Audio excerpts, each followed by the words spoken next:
वंदना भट्टाचार्य, एक garment consultant हूँ by profession और सूरत में बहुत सालों से गारमेंट इंडस्ट्री से जुड़ी हुई हूँ।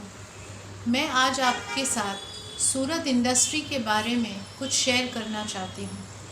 सूरत को हम लोग एक टेक्सटाइल और डायमंड इंडस्ट्री के नाम से सूरत बहुत विख्यात है और विश्व भर में सब लोग इसके बारे में जानते हैं। पर एक इंडस्ट्री जो बहुत तेज़ी से आगे बढ़ रहा है वो है गारमेंट इंडस्ट्री। आज सूरत में जो टेक्सटाइल बनता है या जो फैब्रिक बनता है वो पूरे इंडिया में ही नहीं पूरे विश्व में जाता है गारमेंट्स बनने के लिए। मैं क्यों पूरे विश्व में बोल रही हूँ?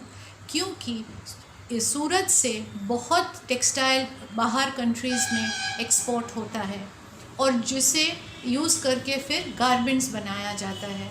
तो पूरे विश्व भर में सूरत की फैब्रिक से गारमेंट्स बनते हैं। और आपको जान के हैरानी होगी कि शायद सूरत में भी अब 300 से ज़्यादा मैन्युफैक्चरर्स हैं, छोटे बड़े, जो लोग गारमेंट्स ऑलरेडी मैन्युफैक्चर कर रहे हैं, पर उनके बारे में किसी को नहीं पता है या जिनको पता है बहुत कम लोगों को इसके बारे में कुछ भी पता है। क्योंकि सूरत में बने जो गारमेंट्स हैं उनकी कोई पहचान नहीं है। आज सूरत से फैब्रिक ले जाके पूरे इंडिया में सब तरह के गारमेंट्स बन रहे हैं, पर वो गारमेंट्स सूरत में क्यों नहीं बन सकते? सूरत एक गारमेंट हब क्यों नहीं बन सकता? हमसे थोड़ी ही दूर में मुंबई है और सूरत का कपड़ा मुंबई जाके आज Mumbai is one of the biggest garment hub in all over the world, पर हमारे सूरत की कोई पहचान इस बारे में क्यों नहीं है? ये मेन कारण ये है कि सूरत में जो गारमेंट्स बन रहा है उसकी क्वालिटी इतनी अच्छी नहीं है। यहाँ के जो लोग गारमेंट मैन्युफैक्चरिंग कर रहे हैं उनके पास टेक्निकल नो हाउ कमी है, टेक्निकल नॉलेज उनमें कम है। वो गारमेंट मैन्युफैक्चरिंग और फिनिशिंग की जो रिक्वायरमेंट होती है वो इन लोगों में नहीं है।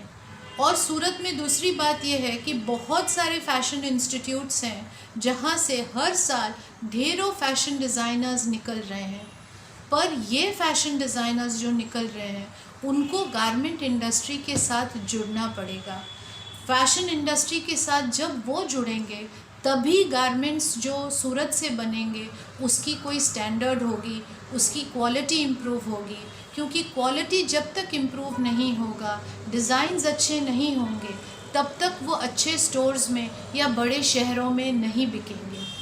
आज जो गारमेंट सूरत में ज़्यादातर बन रहा है वो बी या सी ग्रेड सिटीज़ में ही बिक रहा है, पर ए ग्रेड सिटीज़ या बड़े मॉल्स में जो होलसेल मैन्युफैक्चरर्स ऑफ गारमेंट्स है वहाँ पे सूरत के कोई गारमेंट मैन्युफैक्चरर का काम नहीं दिखता है। इसीलिए हम एक ब्रिज बनाना चाहते हैं जिससे ये फैशन डिज़ाइनर्स गारमेंट इंडस्ट्री के साथ जुड़ के गारमेंट इंडस्ट्री को वो बैकिंग दे जिससे वो अपने गारमेंट्स की क्वालिटी को इम्प्रूव कर सके और जो फैशन डिज़ाइनर्स निकल रहे हैं उनको भी जॉब मिले। और ऐसा नहीं कि सबको अपना बुटीक ही चालू करना है। गारमेंट की लाइन जो है वो बहुत वास्ट है और बहुत सारे लोगों को इसके कारण एम्प्लॉयमेंट मिल सकता है। इसीलिए जो टेक्निकल नो हाउ है वो इस गारमेंट इंडस्ट्री को बहुत ज़रूरी है। और यदि थोड़ा सपोर्ट मिले तो सूरत का जो नाम है डायमंड और टेक्सटाइल इंडस्ट्री के लिए ये वापस यही सूरत वापस गारमेंट के लिए भी जाना जाएगा और सूरत भी एक सक्सेसफुल गारमेंट हब भी बन जाएगा। Thank you.